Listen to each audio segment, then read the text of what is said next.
ditambah lagi dengan situasi kemarin Purbaya, Pak Menkyu yang baru ini menggelontorkan uang 200 triliun dari Bank Sentral ke Bank Himbara kemarin itu. Di satu sisi ada beberapa hal yang perlu dianalisa lebih dalam lagi mengenai kebijakan itu. Meskipun kemarin satu sisi kebijakan tersebut banyak orang yang bilang itu positif. Tapi gue bisa mengatakan bahwa ini nggak bisa sepenuhnya dikatakan positif. Penyaluran anggaran yang begitu besar dari negara untuk dialihkan ke program MBG ini harus menjadi koreksi. Program populis ini harus segera dievaluasi. Dievaluasi mengapa? Kemarin sudah banyak ditemukan adanya siswa yang keracunan. Itu bahaya banget. Sehingga MBG ini harus dievaluasi.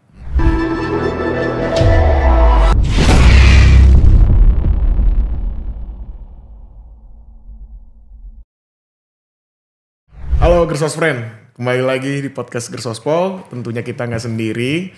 Lagi-lagi bersama tamu istimewa dengan sosok Ketua Umum PMII Cabang Ciputat, yaitu Ketum Fauzan Bahaswan. Selamat datang di podcast Gersospol tuh. Terima kasih banyak udah diundang. Ngeri. Memang butuh penyesuaian waktu sama beliau. Gak ada, sama aja, semuanya bisa kok. Semua bisa ya? Mau jam berapa aja. Ngeri. Gak ada kerjaan ya soalnya. Ampun. Salah satu orang sibuk di wilayah DKI Jakarta, wilayah Ciputat. Sebab tentunya gak afdol kalau kita sempat mengundang beberapa organ-organ. Tapi luput ibaratnya ya. Apa ya? Bahasanya tuh kurang elok lah kalau kita tidak mengundang Islam pembaharu ini ya kan. Islam pembaharu ini. Gimana kabar Tum? Sehat? Alhamdulillah baik. Meskipun cuaca tidak bisa diprediksi terus. Ini gue seneng ya. Ini Tum. Kenapa? Lu tahu nggak? Gue ngundang 3 ketum ormek. Sebelumnya setiap gue tanya cuaca tidak menentu, cuaca tidak bagus. Memang lagi sulit diprediksi cuaca ini. Lagi sulit diprediksi. Iya, lagi cuaca ekstrim. sama seperti iklim politik. Betul. Gak bisa diprediksi. Jelas, kalau itu jelas.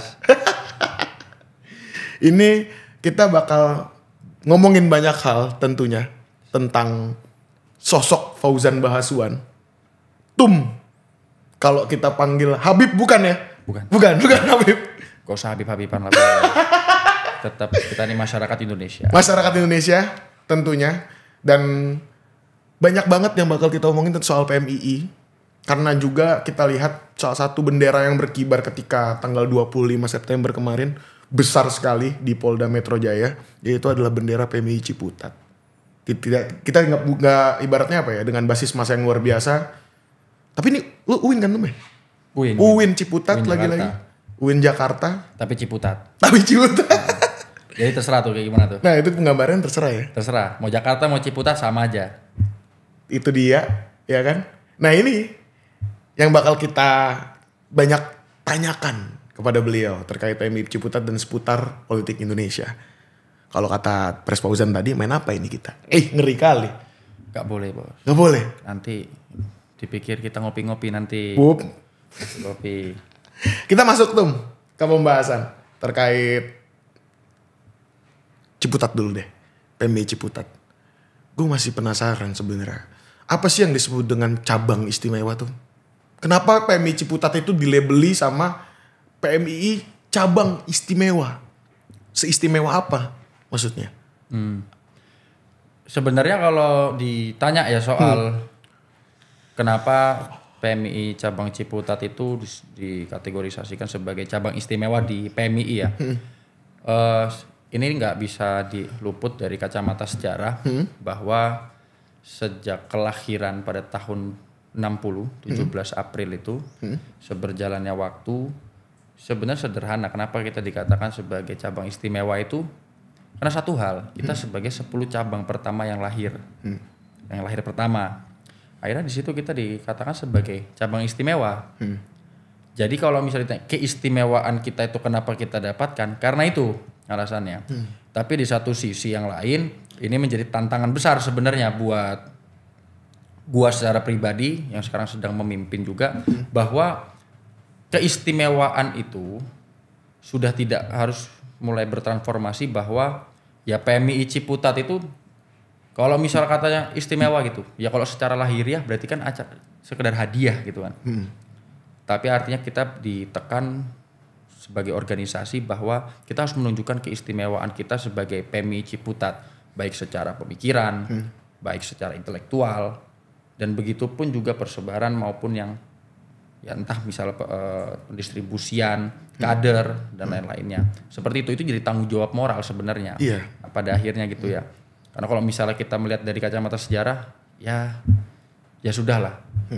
Kita harus mulai merubah cara berpikir kita. Kita harus merubah cara pandang kita gitu loh, bahwa mengemban keistimewaan itu bukanlah hal yang mudah. Betul. Bukanlah hal yang ringan. Itu kalau Justru ini menjadi salah satu tanggung jawab lebih. Tanggung jawab lebih, jelas. Nah, terlebih ketika kita tadi bicara institusi, Tom ya. Sekarang kita bicara sosok. Nah, beberapa tahun lalu, sosok yang luar biasa itu hadir dalam tingkatan cabang Ciputat. Yang sangat terkenal dan termasyur.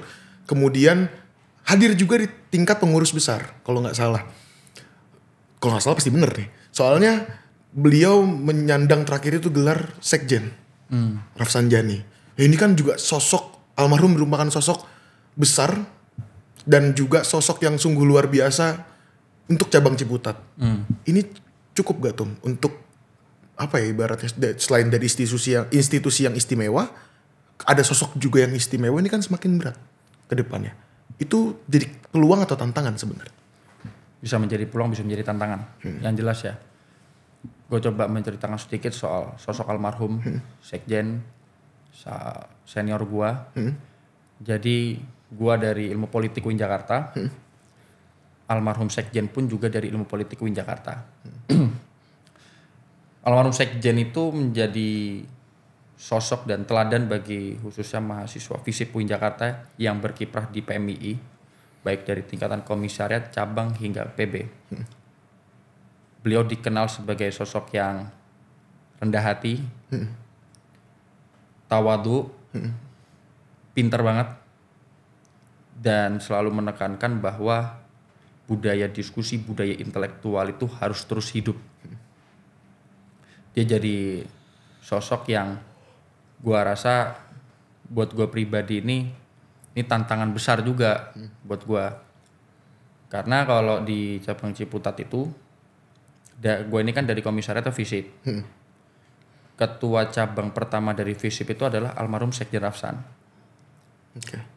Dan gue yang kedua gitu, yang dari FISIP. Dan itu menjadi sebuah beban yang sangat berat buat gue karena menjadi sosok almarhum Sekjen Rafsan bukan perihal yang mudah. Betul. Gue bisa katakan dia adalah tokoh besar gitu. Almarhum Sekjen adalah tokoh besar. Agak ya, gue juga sulit juga menjelaskannya karena begitu banyak gitu sepak terjang dia, baik di dunia organisasi, baik di lingkungan ekstra kampus, intra kampus, maupun yang lainnya. Cuma yang bisa gue tegaskan bahwa almarhum Sekjen adalah orang baik. Betul, itu gue sepakat. Sangat terlihat ketika beliau juga menghasilkan kader-kader seperti ente tuh, kalau kita bisa lihat. Dengan ente membawa membawa sebuah gagasan ketika sudah menjadi ketum, ente membawa gagasan rekonstruksi pemikiran dan menciptakan ekosistem arus baru. Itu moto yang cukup lumayan kuat dan gagah untuk disajikan dalam etalase visi maupun misi sebenarnya. Kalau kita lihat ya secara keorganisasian. Nah, tapi sebenarnya kenapa ente mengusulkan ini dalam dalam instrumen ente untuk menjadikan ini sebagai visi maupun misi ke depannya? Jadi gini ya, rekonstruksi pemikiran dan menciptakan ekosistem arus baru ini. Gue mulai dari latar belakang terlebih dahulu mengapa gagasan ini bisa dicetuskan. Yang pertama karena gue memandang bahwa gerakan mahasiswa, kehidupan mahasiswa itu sedang kehilangan arah pada waktu itu. Gamang lah ya. Gamang. Sehingga gue juga memandang mahasiswa pada arah geraknya tidak padat soal produksi gagasan. Oh ya. Jadi disitulah gue mencetuskan rekonstruksi pemikiran dan menciptakan ekosistem arus baru. Waktu itu gue gunakan gagasan ini ketika gue kemarin nyalon di PMI cabang Ciputat. Rekonstruksi pemikiran ini sederhananya sebenarnya kita ingin mengonstruk kembali cara kita berpikir dan bergerak. Cuma yang terkadang di ekosistem arus baru ini yang kadang memang ambigu ya. Kebanyakan orang salah mengartikan bahwa arus baru ini diartikan kita ingin membuat arus sendiri. Yeah. Kita ingin berbeda dengan peninggalan-peninggalan sebelumnya. Padahal enggak. Arus baru yang dimaksud itu adalah kita ingin membuat arus kita lebih deras dan mampu menembus zaman. Yeah. Jadi kalau bisa disimpulkan, rekonstruksi pemikiran dan menciptakan ekosistem arus baru adalah bagaimana caranya kita bisa menelaah kembali cara kita berpikir, cara kita bergerak, namun juga sadar dengan zaman. Dan ini harus menjadi kompas arah juang kita ke depan, khususnya di PMII. Karena gagasan ini mengandung poin bahwa kita sebagai kaum pemuda tidak boleh hanya sebatas mengulang apa yang telah ada. Yeah. Kita sekedar mengulang sejarah. Tapi satu hal yang menjadi pesan dari gagasan ini adalah kita harus berani menulis bab-bab baru dalam sejarah namun dengan kesadaran zaman. Itu all dari. Ini pembahasan yang cukup lumayan intens ketika kita mendengarkan sebuah makna pembaharu. Yaitu sebenarnya kebenaran yang dalam ketika kita memakai diksi pembaharu itu bukan sekedar menjadi edgy atau menjadi pembeda. Iya, enggak. Tapi kita tetap melanjutkan, namun alirannya kita buat tambah cabang, pencabangan aliran itu. Supaya kita bisa lebih kuat untuk menembus zaman itu. Betul. Arus ini kan kalau misalnya arusnya mandek ya kan tidak mampu untuk membuat sebuah hal yang gua rasa misalnya ya kuat lah. Tapi ketika misalnya arus ini kita susun supaya bisa mengalir deras, maka kedepannya ini bisa menjadi target bahwa kita bisa menembus zaman, kita bisa menjawab tantangan zaman, kita bisa menjawab peluang-peluang yang ada di depan nanti.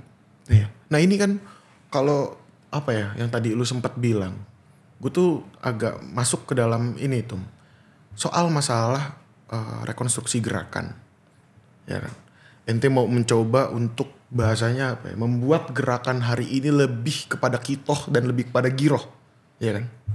Kembali lagi nih, kita membangun pergerakan yang lebih substansial, tidak kehilangan jiwanya. Namun tentunya kan kalau kita bicara PMII, berarti tidak hilang juga dong nilai-nilai keislamannya. Iya dong. Nah, maka dari itu seberapa kuat hari ini PMII cabang Ciputat bersandar dalam nilai-nilai untuk masuk ke dalam keislaman dan gerakannya? Apakah tetap berjalan beriringan, ya kan? Atau akhirnya coba untuk dipisahkan? Nah, seperti itu. Ya, ini kadang menjadi sebuah pembahasan ya. Apakah gerakan atau kesadaran politik itu tidak bisa disandingkan dengan pemikiran-pemikiran keislaman, teori-teori keislaman gitu ya.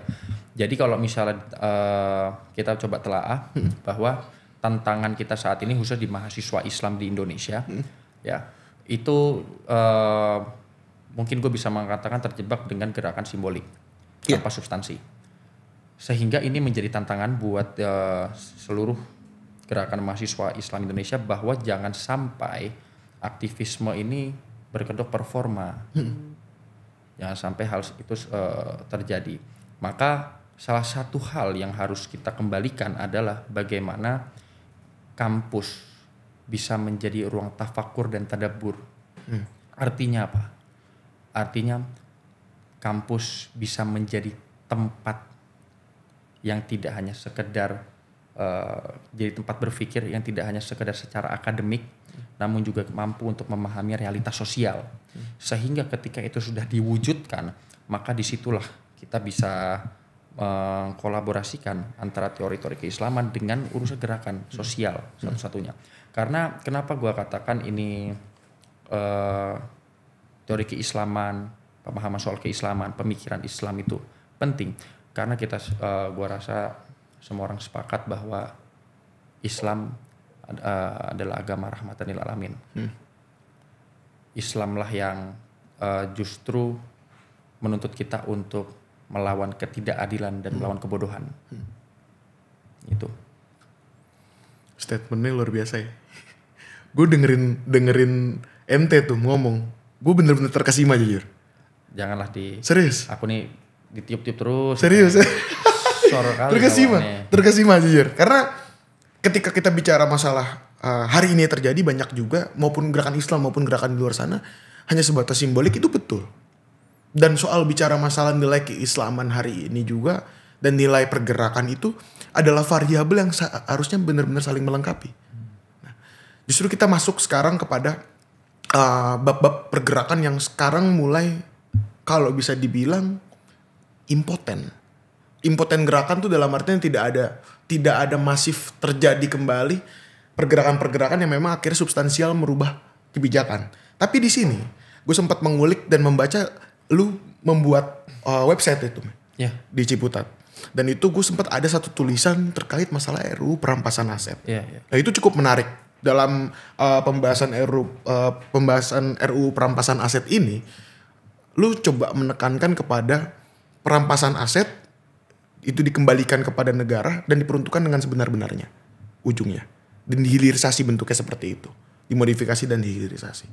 Nah sebenarnya kalau dari penjelasan lu sendiri tuh, substansialnya ini perampasan aset ini bakal lu kawal sebagaimana ujungnya.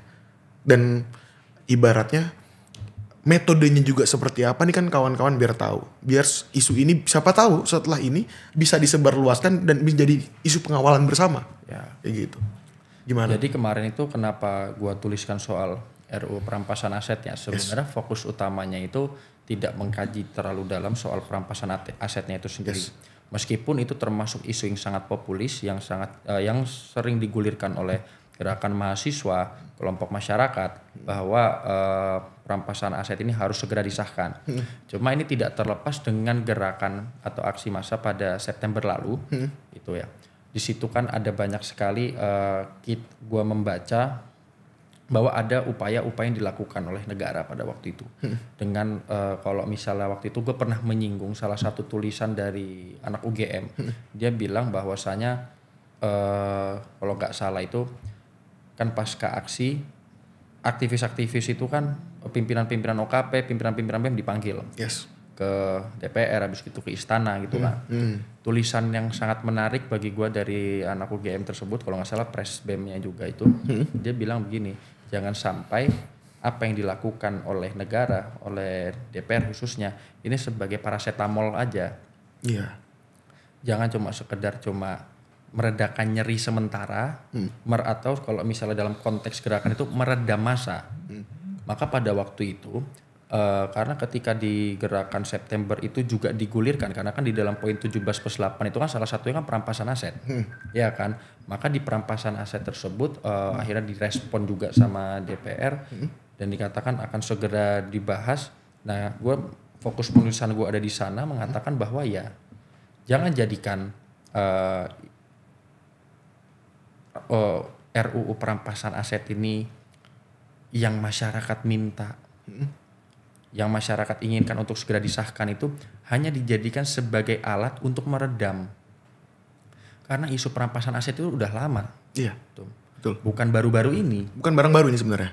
Dari sebelum-sebelumnya gitu kan. Tetapi ketika selesai aksi maka dijamin oke, kita akan segera bahas RUU perampasan aset ini. Kita akan segera bahas gitu loh. Jangan sampai ini dijadikan sebagai alat untuk meredam kita.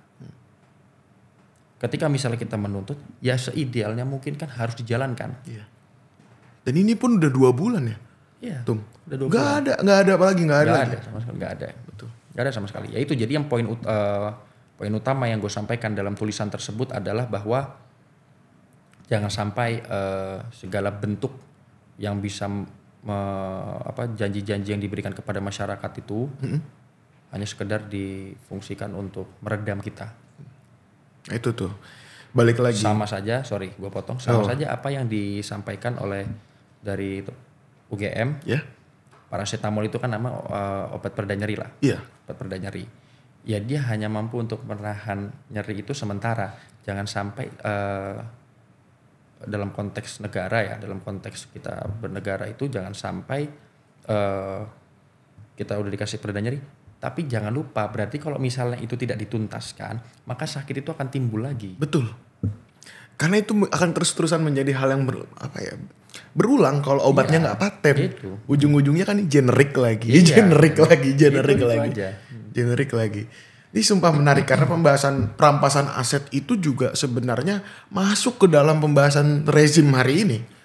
Dan ya kurang lebih hari ini pun rezim sudah 1 tahun berkuasa. 1 tahun rezim Prabowo Gibran berkuasa.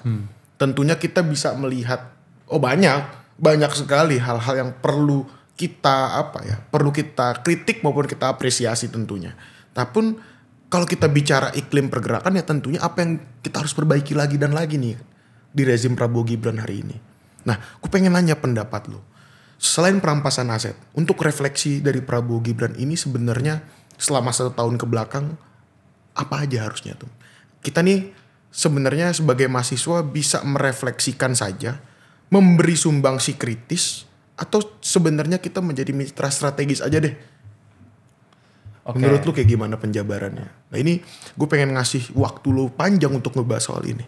Ya, ini pertama coba kita jelaskan terlebih dahulu ya. Kita bedah terlebih dahulu refleksi 1 tahun Prabowo Gibran kepemimpinan. Dalam segi beberapa sektor, sebenarnya kalau misalnya kita mau bedah beberapa sektor itu ada banyak. Yes. Jika Prabowo itu mencetuskan ada namanya asta cita, masyarakat sudah banyak yang menggulirkan asta duka. Oh ya. Itu terpampang nyata tuh. Terpampang nyata. Sehingga Sehingga jadi gue mungkin akan terfokus dengan beberapa sektor yang mungkin cukup strategis dan sangat dilihat sama masyarakat paham gitu. Contohnya misalnya MBG. Yes. Contohnya misalnya Kopdes Merah Putih gitu. Di konteks MBG misalnya penyaluran anggaran yang begitu besar dari negara untuk dialihkan ke program MBG. Ini harus menjadi koreksi.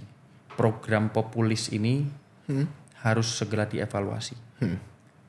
Dievaluasi mengapa? Kemarin sudah banyak ditemukan adanya siswa yang keracunan. Itu bahaya banget. Sehingga MBG ini harus dievaluasi. Saya tidak meminta untuk dibatalkan programnya, tapi dievaluasi. Pastikan bahwa siswa itu jangan ada yang sampai terkena dampak buruk dari MBG tersebut. Meskipun kemarin gestur yang disampaikan oleh Prabowo itu ya cuma beberapa persen aja sedikit. Iya. Pak mohon izin gitu Pak, bahwa ya satunya siswa itu berharga loh. Iya betul. Jangan dihitung sebagai margin error. Jangan dihitung sebagai margin error, ini bukan penelitian ini. Betul.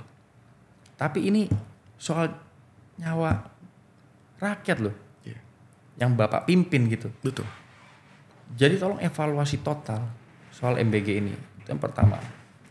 Yang kedua khususnya mungkin ini agak sedikit menarik karena gue kemarin membaca sedikit soal kebijakan ekonomi ya. Yes. Kebijakan ekonomi di tengah situasi ekonomi yang penuh dengan ketidakpastian. Betul. Ditambah lagi dengan situasi kemarin Purbaya, Pak Menkyu yang baru ini menggelontorkan uang 200 triliun dari Bank Indonesia Sentral ke Bank Himbara. Yes. Kemarin itu di satu sisi ada beberapa hal yang perlu dianalisa lebih dalam lagi mengenai kebijakan itu. Meskipun kemarin satu sisi kebijakan tersebut banyak orang yang bilang itu positif. Iya. Tapi gue bisa mengatakan bahwa ini nggak bisa sepenuhnya dikatakan positif. Yes. Mengapa nggak bisa dikatakan positif? Karena gini, Tum. Kredit di Indonesia itu, ini yang gue pahami ya. Meskipun gue bukan orang ekonomi gitu, tapi gue kemarin membaca banyak literatur soal kebijakan ini, soal kredit macet di Indonesia. Gua rasa apakah program atau kebijakan ini adalah kebijakan yang tepat dan menjawab tantangan ekonomi atau tidak? Karena kredit macet. Masyarakat sulit untuk mengajukan kredit karena bunga kredit yang lumayan tinggi. Yes. Jadi permasalahannya adalah bukannya justru kucuran dana untuk kredit itu ditambah, Betul. tapi harus dijawab mengapa masyarakat itu tidak atau permasalahan di bawah itu ternyata kreditnya macet, entah dari sektor kreatifnya ataupun sektor atau misalnya bunga kreditnya yang tinggi dan lain itu kan. Ya itu kan yang perlu dikaji gitu kan. Jadi pokok permasalahannya ini harusnya menuntaskan kredit macet dulu nih, gitu kan. Berarti kan ada yang masalah di dalam mikronya dong. Bisa juga seperti itu. Maka ini perkiraan lah ya. Intinya itu perlu adanya pengawalan juga soal setiap kebijakan pemerintah. Iya.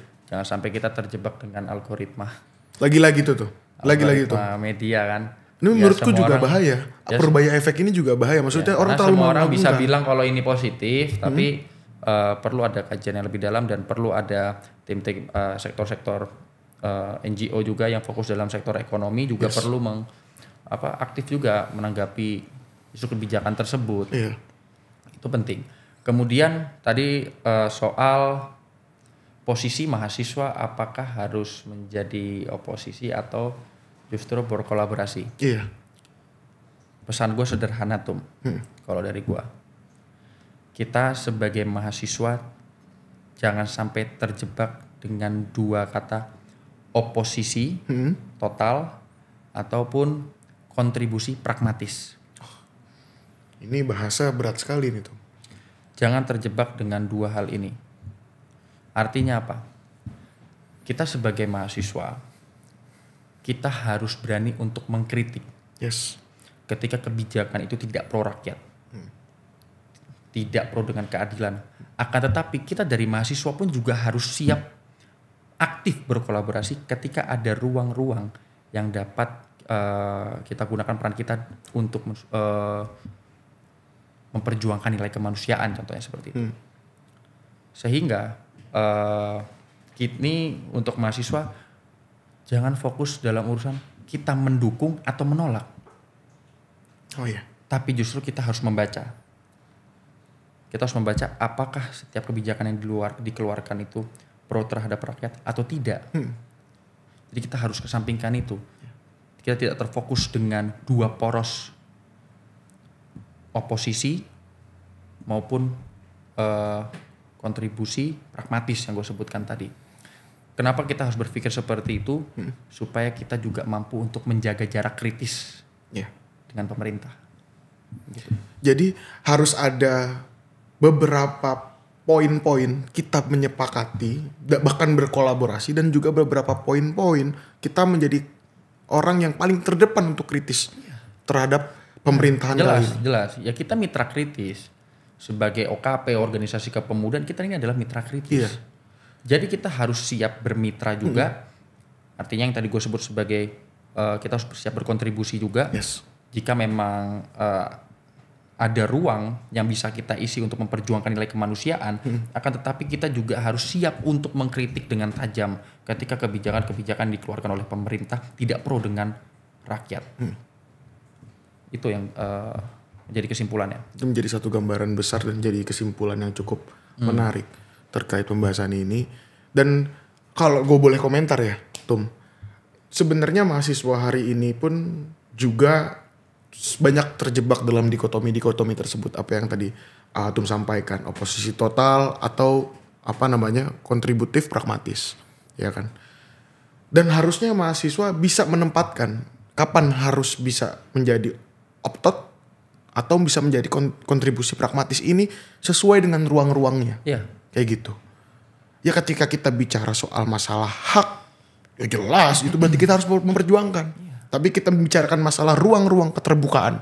Contoh ruang keperempuanan, ruang keagamaan, moderasi keberagaman, kebudayaan. Ya kita harus bisa menyesuaikan itu. Itu karena legacy kalau menurut gue.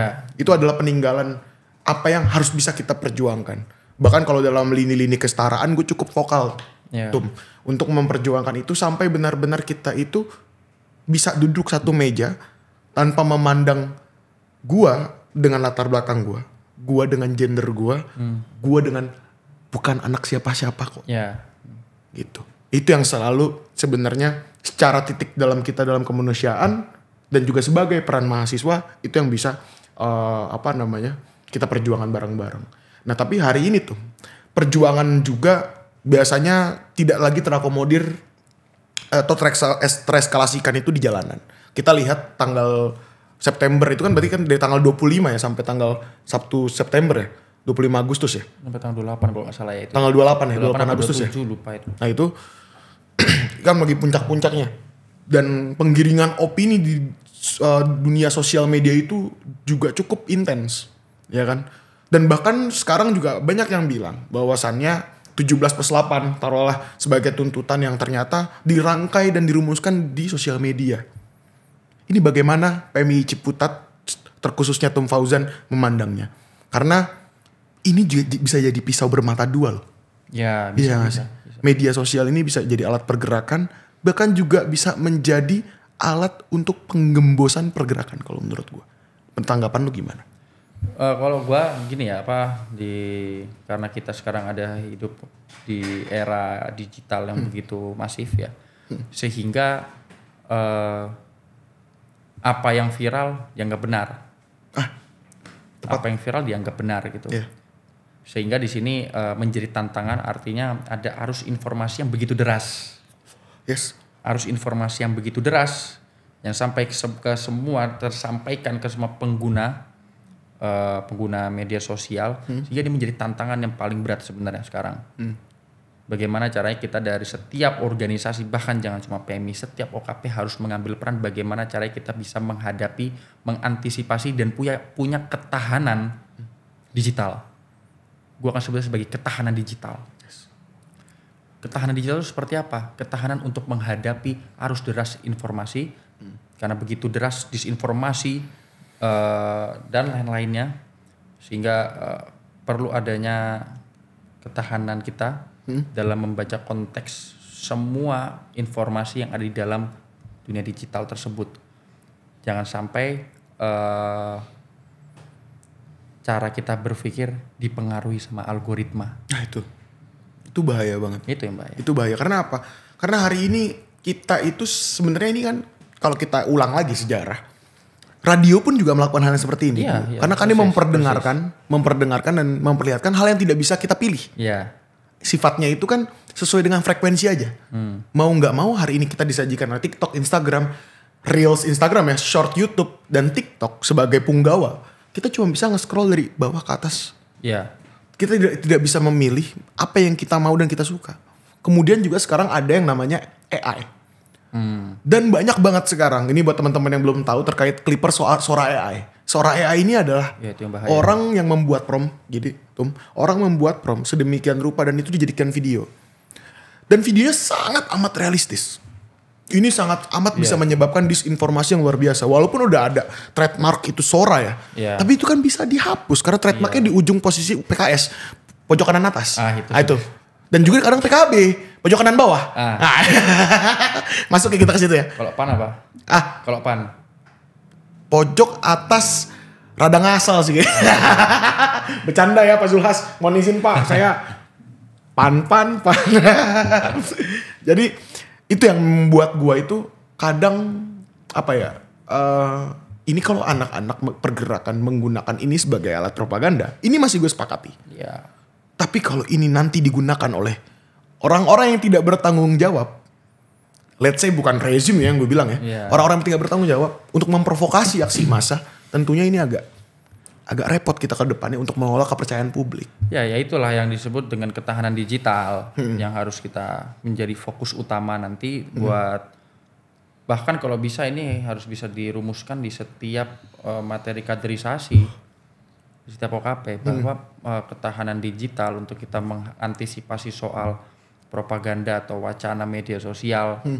Jadi supaya kita juga aware dengan kejadian aware dengan hal-hal tersebut, sehingga itu semua bisa mengantisipasi kita juga ke depannya agar tidak terbawa dengan arus informasi yang begitu deras. Betul. Ngalir. Nah, tadi lu nyinggung soal kaderisasi sih, gue baru inget nih jadinya nih. Aduh. Ini kan apa nih? Kader banyak itu, Meh. Yeah. Sekarang total kader berapa deh? Gua kalau jumlah pastinya nggak. Kira-kira perkiraan aja. Apa ya? Ciputat itu ini hitungannya yang aktif aja ya. Yang aktif aja, yang aktif aja. Aktif itu jadi ya gua katakan 4 angkatan lah ya. Iya, 4 angkatan aktif lah. Itu bisa sampai 6.000 7.000 sih. 6.000 7.000 kader. Ya, kalau di Ciputat ya. Iya.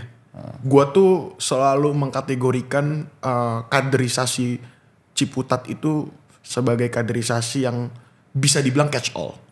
Gue tuh sebagai orang peneliti kala itu gue meneliti soal terkait kaderisasi, bentuk kaderisasi partai ya. Ada partai massa, partai kader. Aku tahu tuh, apa tuh? Partai catch all itu kan kedua partai. Jadi massa bisa, kader bisa, bahkan massa yang terkaderkan. Jadi mereka timbullah basis massa loyal. Ini kan ada 7.000 sampai 8.000 bahkan. 6.000 sampai 7.000 sorry ya. Kader yang diestimasikan dan tuh. Ini lu ibaratnya untuk menciptakan mereka yang ibaratnya giroh lah ber-PMII ini seperti apa sih? Kok mereka mau mereka bisa ber-PMII? Ini adakah tarikan dari memang melihat tokoh senior kah? Bisa menjadi ibaratnya melihat, karena kan kalau bisa gue bilang Ciputat kan tanah pemimpin ya. Semua orangnya jadi semua Pak di situ Pak. Kalau bisa dibilang Pak. Ampun. Ngeri banget Pak. Ya kan? Apakah melihat seniornya kah? Melihat sosok berarti kan? Atau memang dari kaderisasi yang menyenangkan kah bentuknya, penuh dengan rasa sukacita membangunnya, atau memang karena ada satu variabel yang ternyata udah kita asikin aja kayak tongkrongan dul. Nah, ya. Gimana sih Tum sebenarnya tuh?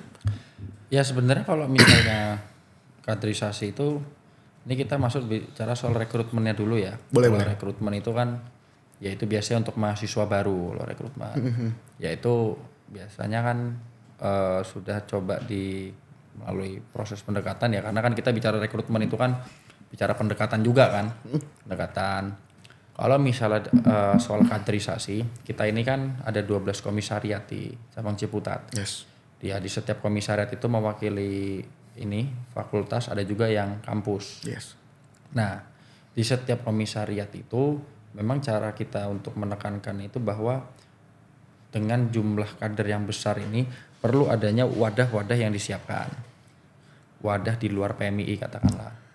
Kayak misalnya wadah forum diskusi supaya iklim atau budaya intelektual, budaya diskusi tetap hidup. Jadi biasanya sih di setiap fakultas itu ada aja. Ada entah nanti kelompok, misalnya ya contoh ya semacam bikin kelompok pecinta alam. Gitu-gitu ada juga. Habis gitu yang suka ngajar-ngajar. Itu juga ada pengabdi lah gitu loh. Berarti ada pengkategorian ya, minat dan bakat untuk mereka. Ada pengkategoriannya, ada yang sukanya olahraga. Jadi ya setiap komisariat khususnya itu menyediakan wadah-wadah itu. Menyediakan. Bahkan ada yang sampai setiap jurusan ada. Oke. Gitu.